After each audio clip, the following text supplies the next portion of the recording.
जो हमारे मुल्क के लेटेस्ट हालात की रोशनी में एक मूवमेंट लॉन्च की है, save faith in constitution movement. Power को इस्तेमाल करके इस बात की भरपूर कोशिश कर रही हैं कि वो ब्राह्मणिकल कल्चर और वो रिचुअल्स वो इस मुल्क की तमाम सोशल और रिलीजियस समाजी और मजहबी इकाइयाँ उन पर उनको इम्पोज किया जाए। इसके लिए वो मुख्तलिफ कदम उठा रही हैं। करिकुलम में स्कूलों और कॉलेजों के निसाब तालीम में बहुत ही फंडामेंटल चेंजेस लाए जा रहे हैं। स्कूलों और कॉलेजों में पढ़ने वाले बच्चों और बच्चियों को बहुत से ब्राह्मणिकल रिचुअल्स करने पर मजबूर किया जा रहा है। सेंट्रल गवर्नमेंट के एम्प्लॉइज की ट्रेनिंग के नाम पर उनको उन रिचुअल्स के और इन बिलीफ्स के कबूल करने पर या उन रिचुअल्स के करने पर मजबूर किया जा रहा है। कॉन्स्टिट्यूशन में ऐसे अमेंडमेंट करने की तैयारियां की जा रही हैं, बल्कि की जा चुकी हैं, जिनसे कॉन्स्टिट्यूशन का जो हमारा एक सेकुलर डेमोक्रेटिक फैब्रिक है वो डेफिनेटली मुतासिर होगा। हमारे मुल्क को ये फख्र हासिल है कि इस मुल्क को जो दस्तूर दिया, इस मुल्क के मेमारों ने और आज़ादी की लड़ाई में हिस्सा लेने वालों ने, उन्होंने अपनी तरफ से इस बात की भरपूर कोशिश की कि हमारे मुल्क का जो दस्तूर हो, जो आईन और कॉन्स्टिट्यूशन हो, वो इस बात की जमानत दे यहाँ रहने वाली तमाम माइनॉरिटीज़ को, तमाम सोशल, रिलीजियस, लिंग्विस्टिक यूनिट्स को, कि वो अपने अपने कल्चर, अपने मजहब, अपनी तहजीब पर अमल करें, बल्कि उसको प्रोपेगेट भी कर सकते हैं। लेकिन ये बात अब बिल्कुल साफ हो चुकी है कि देश के कॉन्स्टिट्यूशन को और उसके उन स्टैलियन फीचर्स को जिनका प्रीएम्बल में जिक्र किया गया है, वो सेकुलरिज्म हो, सोशलिज्म हो, या वो डेमोक्रेसी हो, या इक्वालिटी हो, फ्रेटर्निटी हो, वो सब को खतरा लायक है। और ये खतरा सिर्फ मुसलमानों से ताल्लुक नहीं रखता, जैसे कि मैंने रिपीटेडली ये बात कही कि ये खतरा तमाम माइनॉरिटीज़ को और तमाम जो सोशल और रिलीजियस यूनिट्स हैं उनको लायक है। All India Muslim personal law board ने सूरत हाल का बहुत गहराई से जायज़ा लेने और स्टडी करने के बाद 7 जून को लखनऊ में होने वाली अपनी वर्किंग कमेटी में ये फैसला लिया कि वो इसके खिलाफ पब्लिक में अवेयरनेस पैदा करने के लिए एक तहरीक लॉन्च करें, और वो उस तहरीक को इस तरह लॉन्च करने का फैसला कर चुका है, बल्कि उसकी शुरुआत हो चुकी है कि जो सोशल और रिलीजियस यूनिट्स इससे मुतासिर हो रहे हैं और उनको अपनी अपनी मजहबी, तहजीबी जो आइडेंटिटी है, जो वैल्यूज़ हैं, वो ख़तरे में नज़र आ रही हैं, उन सब को साथ लेकर ये मूवमेंट लॉन्च की जाए। उसके लिए 18 अगस्त को दिल्ली में पहली एक मीटिंग हुई, जिसमें क्रिश्चियंस, सिख, बुद्धिस्ट, लिंगायट्स और ऑप्रेस क्लास के जो ग्रुप्स थे उनके लीडर्स को बुलाया गया। कुछ ऐसे लोग जो ह्यूमन राइट्स के सिलसिले में अच्छा काम कर रहे हैं और वो सेकुलरिज्म पर मजबूती से यकीन रखते हैं और उनको इस बात का एहसास है कि हमारे देश का सेकुलर जो फैब्रिक है वो खतरे में है, उनको भी बुलाया गया। और उससे पहले उनको एक common minimum program all India Muslim personal law board की तरफ से भेजा गया और एक लेटर में उनसे रिक्वेस्ट की गई कि आप अच्छी तरह इस कॉमन मिनिमम प्रोग्राम पर गौर करके उस मीटिंग में तशरीफ लाएं। अपने कमेटी के मेंबर्स से अगर आप ज़रूरत समझें तो उस पर डिस्कशन भी कर लें, और फिर हम लोग ये इस बात पर किसी नतीजे पर पहुँचें कि हम इस कॉमन मिनिमम प्रोग्राम के तहत इस मुल्क में एक कोई तहरीक लॉन्च करें। 18 अगस्त को वो सब लोग आए, एक भी वो शख्स जिसको इनविटेशन गया था वो एब्सेंट नहीं रहा। सब के सब लोग आए और उन्होंने बहुत ही खुले दिल से उस इनविटेशन को कबूल किया। All India Muslim personal law board का शुक्रिया अदा किया कि आपने देश के इस नाजुक हालात में एक इनिशिएटिव लिया। कॉमन मिनिमम प्रोग्राम पर बहस हुई और फिर ये सब लोग उस पर मुत्तफिक हुए और ये तय हुआ कि प्रेस कॉन्फ्रेंस हुई और उसमें पूरे मीडिया के सामने उन सब लोगों ने, जिसमें लिंगायत के जगत गुरु भी शामिल थे, 2 स्वामी थे लिंगायत फिरके की तरफ से, और उन्होंने वहां मीडिया के सामने ये बात कही कि हमारा मामला तो इससे भी ज्यादा संगीन है। हम तो आज़ादी से पहले आज़ाद थे, आज़ादी के बाद गुलाम बन गए। आज़ादी से पहले हमको एक सेपरेट माइनॉरिटी माना जाता था। ये बात अंग्रेज ब्रिटिश गवर्नमेंट तस्लीम करती थी कि हम हिंदू नहीं हैं, हम एक अलग माइनॉरिटी हैं, एक अलग रिलीजियस आइडेंटिटी हैं। लेकिन आज़ादी के बाद हमको ज़बरदस्ती हिंदू बना दिया गया और हमारा वो स्टेटस ख़त्म कर दिया गया। हम आज़ादी के बाद से बराबर इसकी कोशिश करते चले आ रहे हैं। हम तकरीबन 50-60 बार इंडियन गवर्नमेंट्स डिफरेंट दौरों में इस गवर्नमेंट से हमने राब्ता कायम किया और हमने अपने सारे डॉक्यूमेंट्स पेश किए, अपने धार्मिक ग्रंथ और अपने लिटरेचर दिखाए, जिनसे साफ जाहिर होता है कि हमारा तो धर्म ही वैदिक धर्म के खिलाफ एक रिवोल्ट के तौर पर स्थापित किया गया था। लेकिन इसके बावजूद हमको ज़बरदस्ती अभी तक हिंदू करार दिया जाता है और हम ये बात दुख के साथ महसूस कर रहे हैं कि देश पर एक मखसूस ब्राह्मणिकल कल्चर को इम्पोज करने की कोशिश की जा रही है। हम आपके साथ हैं और इस पूरे मूवमेंट में हम आपके साथ रहेंगे। क्रिश्चियन लीडरशिप ने भी बहुत साफ लफ्जों में यही बातें कही और इंडिया बुद्धिस्ट सोसाइटी के जो ऑफिस बेरर्स थे, उसके प्रेसिडेंट और सेक्रेटरी, जो बाबा साहब अम्बेडकर के पोते मिस्टर अशोक अम्बेडकर और उनके पर पोते ग्रैंड जो सन थे, वो भी आए थे और उन्होंने भी ऑल इंडिया बुद्धिस्ट सोसाइटी की तरफ से और अपने पूरे दलित गोया आबादी की तरफ से मुस्लिम पर्सनल लॉ बोर्ड को ये यकीन दिलाया, उसका शुक्रिया अदा किया कि हम सब इस मूवमेंट में आपके साथ हैं। इसी तरह सिख रहनुमाओं ने भी अश्योर किया और बल्कि मीडिया के सामने उन्होंने डिक्लेरेशन पर साइन किया। इस तहरीक को इस मुल्क में किस तौर पर चलाया जाएगा, इस तहरीक को में किस तरह अवेयरनेस पैदा की जाएगी, ये हमारे दूसरे सीनियर साथी आपके सामने रखेंगे। इसमें जुडिशल रेमेडी की बात भी है। मुस्लिम पर्सनल लॉ बोर्ड ने इसका भी फैसला किया है कि हम अच्छी तरह तैयारी करने के बाद जुडिशरी की तरफ भी जाएंगे और जुडिशरी से भी हम इस सिलसिले में अपील करेंगे कि वो इस मुल्क के सेकुलर डेमोक्रेटिक फैब्रिक के सिलसिले में, के बचाने के सिलसिले में अपनी जिम्मेदारी अदा करे। बहुत बहुत शुक्रिया।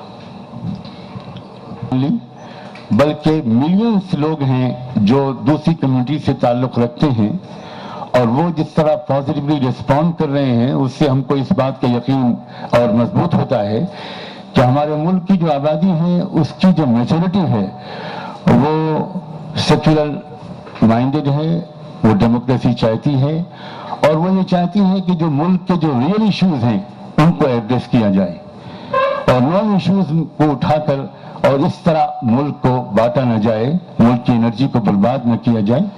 हम उम्मीद करते हैं कि ये तहरीक जिस नेक नीति के साथ शुरू की गई है, ये पूरे मुल्क में अमन व अमान के कायम करने और एक म्यूचुअल जो पीसफुल को एग्जिस्टेंस होता है उसकी फिजा को बनाने में एक मेजर रोल अदा करेगी।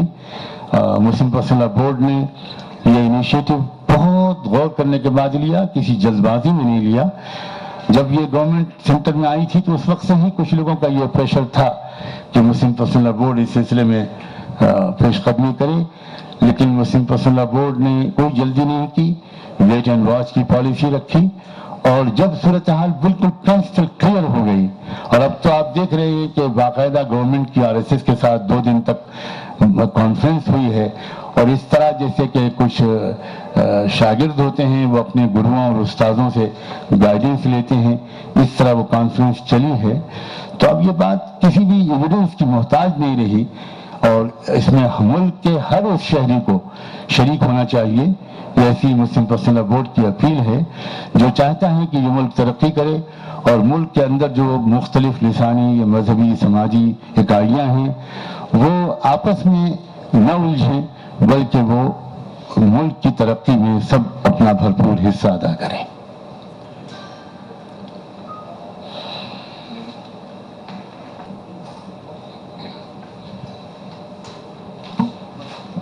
सर, आपने आरएसएस और बीजेपी एनडीए की बात की है, तो क्या आप साफ तौर पर ये कह रहे हैं कि आरएसएस की वजह से ही उनके आइडियोलॉजी की तरफ से ही सरकार चल रही है? उन्हीं की सरकार चल रही है, हम तो ये भी कहने को तैयार हैं। और किस तरह का ये तहरीक आप जो अवेयरनेस फैलाना चाह रहे हैं, अवेयरनेस प्रोग्राम चला रहे हैं, क्या है, किस तरह से आगे बढ़ाना चाह रहे हैं? देखिए, पब्लिक में हम जाकर एड्रेस करेंगे पब्लिक को, सिंपोजियम्स भी होंगे, सेमिनार्स भी होंगे, पब्लिक मीटिंग्स भी होंगी, प्रोफेशनल्स को भी हम इस सिलसिले में आगाह करेंगे क्योंकि क्या जिम्मेदारी है यूथ को, जो पूरी भारतीय कौम के नौजवान लड़के और लड़कियां हैं जो मुस्तकबिल हैं इस मुल्क का, हम उनको भी बताना चाहेंगे कि इस देश की लड़ाई में सब लोगों ने किस तरह हिस्सा लिया था और उसके बाद इस कॉन्स्टिट्यूशन को जो बनाया गया है वो कितनी मेहनत से और कितने विजनरी लोगों ने बनाया है। हमारे बहुत से यंगस्टर्स हो सकता है कि उस पूरी हिस्ट्री से वाकिफ न हो, तो जो सख्त मेहनत की है उन लोगों ने, जिन लोगों ने कॉन्स्टिट्यूशन असेंबली की डिबेट्स को पढ़ा है, वही जानते हैं कि इस कॉन्स्टिट्यूशन को फ्रेम करने में कितनी तकलीफ उठाई गई है। तो इस कॉन्स्टिट्यूशन को से देश को वाकिफ कराना, इसके जो जिन वैल्यूज पर ये कायम है उन वैल्यूज की अहमियत से वाकिफ कराना इस तहरीक का एक अहम मकसद है। सर, एक सवाल और पूछना चाहूंगा आपसे कि कौन सी ऐसी बायसनेस आपको लगता है सरकार कर रही है माइनॉरिटीज के साथ? क्या मुख्य पॉइंट आपके कुछ हो? देखिए, बहुत साफ बात है, सूर्य नमस्कार है, योगा है, वंदे मातरम है, इस पर बहुत लिटरेचर मौजूद है कि ये एक वैदिक कल्चर का एक हिस्सा है। हमें कोई एतराज नहीं, जो लोग वैदिक कल्चर पर यकीन रखते हैं वो सूर्य नमस्कार करें, वो योगा करें, वो वंदे मातरम पढ़ें, लेकिन उनको उन लोगों पर इसको इम्पोज करने का तो कोई राइट नहीं है जो वैदिक धर्म और संस्कृति पर यकीन नहीं रखते। हम एहतराम करते हैं, हम को एग्जिस्टेंस के कायल हैं, हमें इस बात का इस्लाम भी हुक्म देता है कि हम दूसरे मजहबों के अकीदों का एहतराम करें और उनके साथ इंसानी बुनियादों पर अच्छे से अच्छी जिंदगी गुजारें। यही हमारे कॉन्स्टिट्यूशन की भी रूह है, उसकी भी स्पिरिट है। तो ये तो बात सही नहीं है कि वो अब आप देखें, जिस दिन से ये गवर्नमेंट सेंटर में आई है 127 क्रिश्चियन चर्चेस को ऑलरेडी अब तक डिमोलिश किया जा चुका है। तो क्या क्रिश्चियंस का कोई योगदान नहीं था? क्या मिसेज एनी बेसेंट क्रिश्चियन नहीं थी जो हमारी आजादी की लड़ाई में जिनका हिस्सा रहा? क्या मुसलमानों का कोई हिस्सा नहीं था आजादी की लड़ाई में? ये जो एक ट्रेंड है ये देश को बहुत नुकसान पहुंचाएगा और हम ये समझते हैं कि कुछ कैपिटलिस्ट ताकतें हैं जो इस देश को कैपिटलिज्म की तरफ ढकेलना चाह रही हैं और कुछ बिजनेस हाउसेस क्या जेब में सारी देश की पूंजी को जमा करना चाहती हैं और उधर से तवज्जो को हटाने के लिए ये सारे मसाइल को सामने रख दिया जाता है और देश की एनर्जी को बर्बाद कर देने की साजिश की जाती है। जनाब, एक सवाल पूछना चाहूंगा। अभी दिल्ली में जो औरंगजेब रोड का नाम बदला गया, हाँ अच्छा जी जी जी, अभी राजधानी दिल्ली में जो रोड का नाम बदला गया, औरंगजेब रोड का नाम बदला गया और मांग हो रही है औरंगाबाद का नाम बदलने की महाराष्ट्र में, उस पर आप क्या? देखिए, ये जो इस वक्त हमने आपको तकलीफ दी है ये all India Muslim personal board के एक मूवमेंट के बारे में ब्रीफ करने के लिए की गई और मुस्लिम पर्सनल बोर्ड का एक बहुत ही लिमिटेड एरिया है, वो फोकस करता है इस बात पर कि मुस्लिम पर्सनल लॉ को प्रोटेक्ट किया जाए और जो आइडेंटिटी है, रिलीजियस आइडेंटिटी, कल्चरल आइडेंटिटी, उसको प्रोटेक्ट किया जाए। तो ये इस वक्त हम आपसे ये गुजारिश करते हैं कि आप उसी सिलसिले में क्वेश्चंस करें। तो आप बातें उठा रहे हैं, जो आप अपने जो मूवमेंट शुरू कर रहे हैं उसके मुतल्लिक ही मैं आपसे पूछ रहा हूँ कि क्या आपको लगता है कि ये जो कदम उठाए जा रहे हैं, ये जो आप आरोप लगा रहे हैं उसी मैं समझता हूँ आपका सवाल ही इस बात की दलील है कि उससे कोई ना कोई ताल्लुक तो है इसका।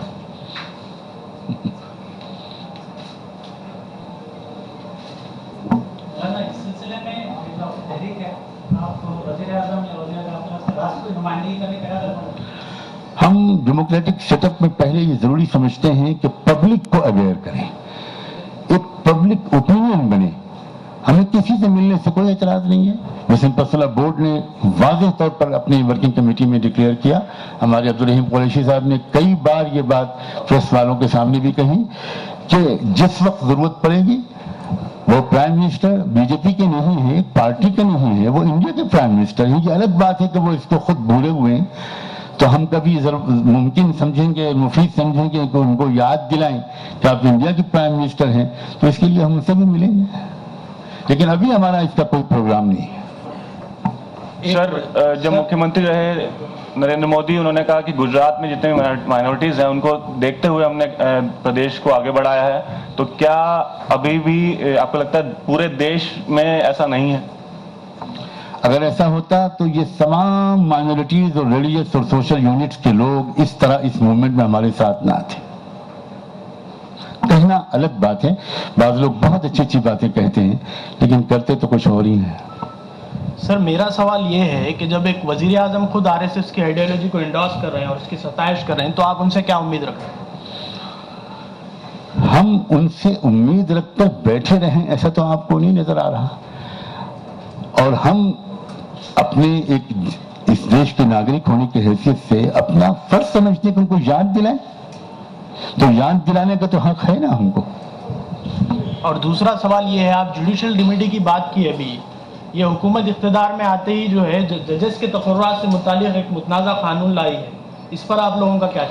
ये भी इस बात की दलील है जो हम महसूस कर रहे हैं कि जुडिशरी हमारी जो डेमोक्रेटिक सेटअप है उसका एक बहुत मजबूत पिलर है, और देश के डिप्राइव क्लास को उसी से कोई उम्मीद बाकी रह गई थी, और ये आमतौर पर मुख्तलिफ मुल्कों में ऐसा होता है। तो उसको प्रोटेक्ट करना, उसकी आज़ादी को महफूज रखना, ये भी पूरे इंडियन लोगों का ये एक फर्ज है कि जुडिशरी की आज़ादी बाकी रहे। मेरा आखिरी सवाल ये है कि क्या आप समझते हैं कि वक्त आ गया है कि मुसलमानों को, खासतौर पर मुस्लिम पर्सनल लॉ बोर्ड को, जबकि दस्तूर आपका इजाज़त नहीं देता, कि सियासी महाज पर भी जद्दोजहद करना अब जरूरी हो गया है? ऑल इंडिया मुस्लिम, देखिए हर काम एक ही ऑर्गेनाइजेशन करे ये दुनिया में कहीं भी नहीं प्रैक्टिकली होता। All India Muslim personal law board ने अपने जिम्मे जो काम लिया है, मुस्लिम पर्सनल लॉ की हिफाजत और एक जो इस्लामिक आइडेंटिटी है उसकी हिफाजत, और भी मुस्लिम ऑर्गेनाइजेशंस हैं जो सब की सब शामिल हैं मुस्लिम पर्सनल लॉ बोर्ड में, वो अपने अपने ऑर्गेनाइजेशन के बैनर से वो सब काम कर रही हैं।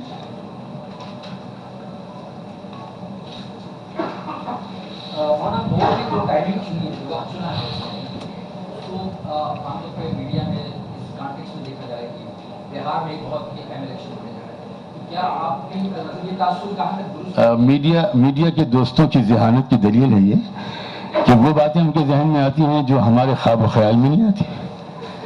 अब देश इतना बड़ा है कि कहीं न कहीं तो इलेक्शन होगा, उसकी वजह से हम कुछ करें ही ना। इसका कोई ताल्लुक कहीं के भी इलेक्शन से बिल्कुल नहीं है।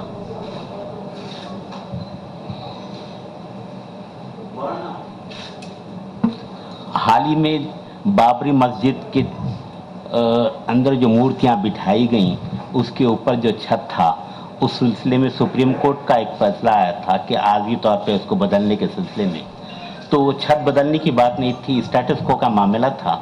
उसके बावजूद सुप्रीम कोर्ट का जो फैसला आया उसके ऊपर मुस्लिम पर्सनल लॉ बोर्ड ने कुछ गौर किया, उसके खिलाफ कोर्ट में जाने का कोई फैसला हो? देखिए, जहाँ तक सुप्रीम कोर्ट के फैसले का ताल्लुक है, सुप्रीम कोर्ट ने यह फैसला दिया कि उसके अंदर जो टॉप वालिन था वो टॉप वालिन मुख्तलिफ जगह से टूटा फट गया था, तो उन्होंने कहा कि उसी क्वालिटी का टॉप वालिन उसी साइज का टारपोलिन लगाया जाए। अब उसमें नहीं समझते हम कि कोई ऐसी बात है। अलबत्ता सुब्रमण्यम स्वामी ने दरख्वास्त जो दी थी, सुब्रमण्यम स्वामी की दरख्वास्त को हम अपोज कर रहे हैं और उसमें हम इंटरवीन हो चुके हैं। मौलाना साहब, याकूब मेमन के मुद्दे पर अब तक चुप्पी साधी गई है, चाहते हैं आप भी अपनी राय रखें? फिर आपको वही बात दोहराऊंगा, मुस्लिम पर्सनल लॉ बोर्ड हर मामले में रिएक्ट नहीं कर सकता, नहीं करता। मुस्लिम पर्सनल बोर्ड के अंदर जो सब ऑर्गेनाइजेशंस हैं, लीडर्स हैं, वो करते हैं। तो मुस्लिम पर्सनल लॉ बोर्ड के बारे में तो आप हमको वहीं तक महदूद रखने में मदद कीजिए जिस पर हम अपना काम जारी रखे हुए हैं। इधर उधर मुख्तलिफ चीज़ों में नहीं उलझना चाहते। मौलाना, मैं आपसे ये पूछूं कि आज स्कूलों में हिंदुस्तान के सूर्य नमस्कार, वंदे मातरम और दूसरा योगा वगैरह को जो है लाजमी करार दे दिया गया है, तो वहाँ जो मुस्लिम बच्चे पढ़ रहे हैं तो उनको क्या करना चाहिए अभी इस सिचुएशन में? क्योंकि आपका मूवमेंट तो चलेगा, एक अच्छा लगेगा उसको, लेकिन ऑलरेडी अभी स्कूलों में ये सब चल रहा है। सबसे पहली बात तो ये है कि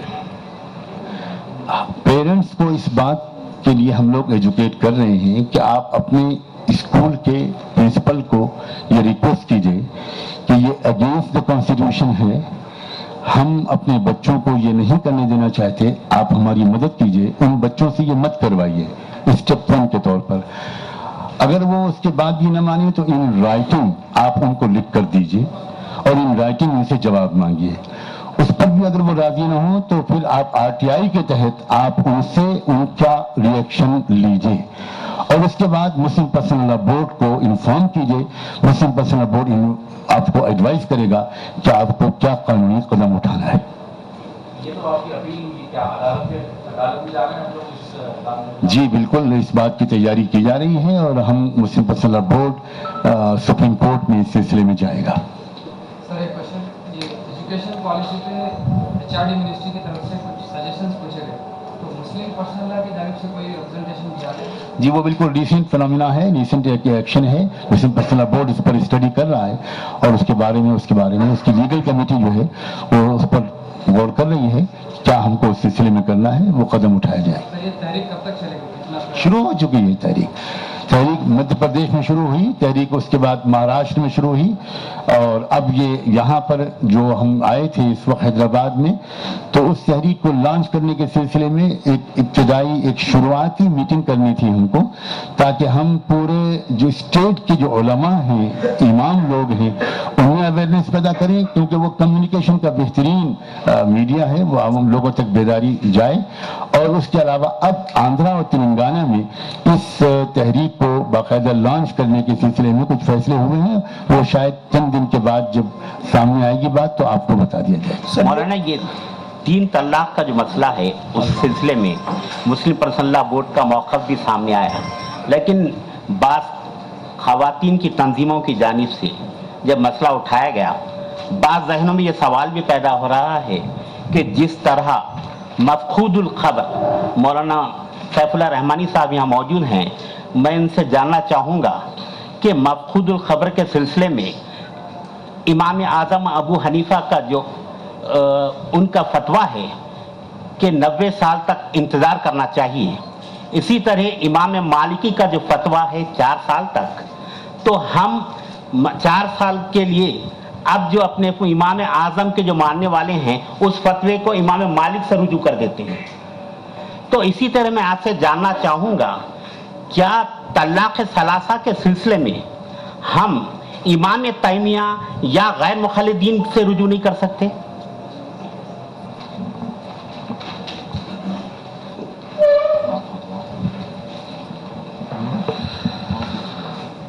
असल में यहाँ तो आपको मुल्की हालात के बारे में सवाल करना चाहिए, लेकिन थोड़ी सी वजाहत यह है कि मफ़क़ूदुल ख़बर का मसला और 3 तलाक़ों का मसला अलग है। मफ़क़ूदुल ख़बर के मसले में रसूलुल्लाह सल्लल्लाहु अलैहि वसल्लम से कोई सरीह बात मनक़ूल नहीं है, फ़क़हा का इज्तिहाद है, इसलिए ज़रूरत के तकाज़े के तहत ऐसे मसाइल में हम लोग दूसरे फ़क़हा की राय से इस्तिफ़ादा करते हैं। ख़ुद हमारे all India Muslim personal law board के तहत جو مجموعہ قوانین اسلامی مسلم پرسنل لاء پر مرتب ہوا ہے، اس میں کئی قوانین ایسے ہیں جس میں دوسرے فقہا کی رائے سے فائدہ اٹھایا گیا ہے۔ جہاں تک 3 طلاقوں کی بات ہے تو اس کا تعلق اصل میں انسان کے ارادے اور اختیار کے احترام سے ہے۔ اسلام میں اس بات کو بڑی اہمیت حاصل ہے کہ انسان کے ارادے اور اختیار کو قبول کیا جائے اور وہ اس کی شخصی آزادی کا ایک حصہ ہے۔ 3 طلاقوں کے واقع ہونے پر حدیث موجود ہے، قرآن بھی کہہ سکتے ہیں، اس میں بھی اس کا اشارہ موجود ہے، اور اہم بات یہ ہے کہ 3 طلاقوں کے واقع ہونے میں کوئی اختلاف نہیں ہے۔ علامہ ابن تیمیہ رحمۃ اللہ علیہ کے یہاں بھی اگر کسی شخص نے 3 الگ الگ مجلسوں میں 3 طلاقیں دی ہیں، طلاق واقع ہو جاتی ہے۔ مسئلہ صرف یہ ہے کہ ایک ہی دفعہ میں اگر آدمی 3 طلاق دے دے اور وہ کہتا ہے کہ میرا ارادہ 3 طلاق ہی دینے کا ہے، تو اس شکل میں اکثر فقہا کے یہاں تینوں طلاقیں واقع ہو جاتی ہیں، کیونکہ اس کے ارادہ اختیار کی بات ہے۔ اگر مرد 3 دفعہ طلاق کے الفاظ بولتا ہے، کہتا ہے میری نیت 3 طلاق کی نہیں ہے، ایک ہی طلاق کی ہے، ہم نے دوسری بار تیسری بار صرف تاکید کے لیے اس کو ریپیٹ کیا ہے، تو امام ابو حنیفہ رحمۃ اللہ علیہ کے ہاں بھی اس کی نیت کا اعتبار کیا جا سکتا ہے۔ تو مسئلہ، اس دونوں مسئلے کی نوعیت میں بڑا فرق ہے، اور اہم بات یہ ہے کہ مسلم پرسنل لاء بورڈ ہمیشہ اس بات کی کوشش کرتا رہا ہے، اصلاح معاشرہ کا ایک مستقل مضمون ہے یہ، کہ مسلمانوں میں سماجی بیداری پیدا کی جائے کہ وہ طلاق کے اس طریقے کو اختیار کریں جو طریقہ اسلام میں بہتر ہے اور جو طریقہ تمام لوگوں کے نزدیک قابل قبول ہے، یعنی ایک ساتھ 3 طلاق کا نہ دینا۔ یہاں تک کہ حضرت عمر رضی اللہ تعالیٰ عنہ تو ایک ساتھ 3 طلاق دینے والوں کی سرزنش بھی کیا کرتے تھے، طلاق واقع ہوتی تھی لیکن سرزنش بھی کرتے تھے۔ اور ابھی مستقبل قریب میں انشاءاللہ بورڈ مطلقہ کے مسائل، 3 طلاق کا مسئلہ خاص طور پر نہیں بلکہ مطلقہ جن مشکلات سے، جن دشواریوں سے دوچار ہوتی ہیں، شریعت کے دائرے میں رہتے ہوئے ہم ان کو کس طرح حل کر سکتے ہیں، اس میں تمام مکاتب فکر کے علماء اور ارباب افتاء کی ایک نشست حضرت مولانا سید محمد ولی رحمانی صاحب کارگزار جنرل سیکریٹری کے زیر نگرانی انشاءاللہ یہ منعقد کرنے والی ہے۔ مسئلہ اصل میں 3 طلاقوں کے واقع ہونے اور نہ ہونے کا بہت اہم نہیں ہے، مسئلہ یہ ہے کہ مسلمانوں میں ایسی بیداری پیدا کی جائے کہ ہمارے سماج میں طلاق کے واقعات ہی کم ہوں۔ اور اگر میں اس موقع پر اس کا ذکر کر دوں تو غلط نہیں ہوگا کہ ہندوستان میں اب تک طلاق کے جتنے سروے ہوئے ہیں، اعداد و شمار آئے ہیں، اس میں مسلمانوں کے ہاں بمقابلہ دوسرے مذہبی گروہوں کے طلاق کا پرسنٹیج کم ہے۔ باضابطہ اس پر علی گڑھ سے ایک PhD کی تھیسس شائع ہو چکی ہے۔ تو جتنا کہا جاتا ہے اور مسلمانوں کے بارے میں یہ تصور دیا جاتا ہے گویا ہر گھر میں 3 طلاق واقع ہو رہی ہے، یہ غلط ہے۔ آج بھی اگر آپ اعداد و شمار کی زبان میں دیکھیں تو بمقابلہ دوسری اکائیوں کے مسلمانوں کے ہاں طلاق کا پرسنٹیج کم ہے، اور بورڈ کوشش کر رہا ہے کہ سماجی اصلاح کے ذریعے اور جہاں ممکن ہو قانون کے ذریعے متعلقہ عورتوں کو انصاف دلایا جائے۔ سر میرا ایک سوال یہ ہے کہ عید الاضحیٰ عنقریب ہے، یہ دیکھا جا رہا ہے پورے ملک میں اور ریاست میں کہ جب یہ عید الاضحیٰ آتی ہے تو پھر وہ جانوروں کے جو مسئلہ ہے، اور بہتر ہوگا کہ جس موضوع پر پریس کانفرنس ہے اس پر بات کریں، آپ اس سے ہٹ کر کے دوسرے موضوع پر بات کریں۔ میں مولانا ولی رحمانی صاحب سے دین بچاؤ دستور بچاؤ وہ اس کا موضوع ہے، اس پر بات کیجیے آپ۔ جس طرح سے تاریخ، مولانا ولی رحمانی صاحب سے میرا سوال ہے کہ جس طرح سے تعلیمی نصاب کو زعفرانیت کا رنگ دیا جا رہا ہے اور تاریخ کو مس کیا جا رہا ہے، چونکہ آپ UPA دور حکومت میں آپ کافی ایکٹیو تھے اور موجودہ حکومت میں آپ ایسا کیوں سمجھ رہے ہیں کہ میں اب ٹھنڈا بیٹھ گیا ہوں؟ میں اس لیے میں کہہ رہا ہوں، یہ وجہ ہے کہنے کی، میری وجہ یہ ہے کہ موجودہ وزراء سے یا دوسرے جو ارباب مجاز ہیں ان سے آپ کی ملاقاتیں اس حکومت میں تو نہیں ہوئی، جس طرح UPA میں۔ آپ کا علم ہے، میرا علم نہیں ہے۔ तारीख को जो मस्क करने का सवाल है क्या सवाल क्या है उस पे? मैं तो नहीं कर रहा हूँ। नहीं, जो लोग कर रहे हैं उनके बारे में पर्सनल लॉ बोर्ड का क्या स्टैंड है? देखिए, तारीख को मस्क करने पे क्या स्टैंड होगा? हर पढ़े लिखे का स्टैंड ये होगा कि ये चीज गलत है। मौलाना खुला के बारे में मैं जानना चाह रहा था, खुला के सिलसिले में जी, वो भी एक बड़ा मसला है। मौलाना खालिद सैफुल्लाह साहब यहीं रहते हैं। तलाक खुला से आपको दिलचस्पी ज्यादा मालूम होती है। आप नहीं, ये मुसलमानों उनसे का अहम मसला मुलाकात कर है, लीजिए तो इसी अच्छा। के ऊपर इख्तलाफ राय हो रहा है, जो मसाइल पैदा हो रहे हैं। आप फतवा ले लीजिए ना, आप उनसे फतवा ले लीजिए। जिस मौजू पर प्रेस कॉन्फ्रेंस में उस पर पूछना चाहिए आपको। ये तो ये उस पर मसला तो कल पूछ ही कल नहीं रहा। तकरीर हुई ना इसी के ऊपर मौलाना की, इसी के ऊपर उनसे तकरीर। मौलाना से पूछ लीजिए आप। मौलाना बताएंगे तफसील से आपको इंशाअल्लाह। मौलाना, ये जो कैंपेन आप लोगों ने शुरू किया है, इसको ज़्यादा से ज़्यादा लोगों तक पहुँचे ये मैसेज, और कम से कम वक्त में पहुँचे, इसके ताल्लुक से आप लोगों ने कुछ लाए अमल तैयार किया है? सबसे ज्यादा आप लोगों की मदद मांगते हैं, इसलिए आपको जहमत हम तो भाई अल्हम्दुलिल्लाह। बस वो क्या बहुत मेजर रोल इसमें मीडिया का है। आप मीडिया हमारा साथ देगा तो बहुत आसानी के साथ इस बात को हम, और बाकी हम जो कुछ कर सकते हैं हम करेंगे। ब्रोशर छपेंगे, हम डिस्ट्रिक्ट लेवल की मीटिंग्स करेंगे, स्टेट लेवल के बड़े बड़े पब्लिक जलसे करेंगे, ये सब हम जो कर सकते हैं करेंगे। लेकिन हम ये बात जरूर आपसे कहेंगे कि इसमें आपका बहुत बड़ा रोल है। जी हाँ, सोशल मीडिया पर भी हम वर्क हो रहा है, हमारी एक ग्रुप काम कर रहा है और ऑलरेडी काम शुरू भी हो चुका है। हो गया बस।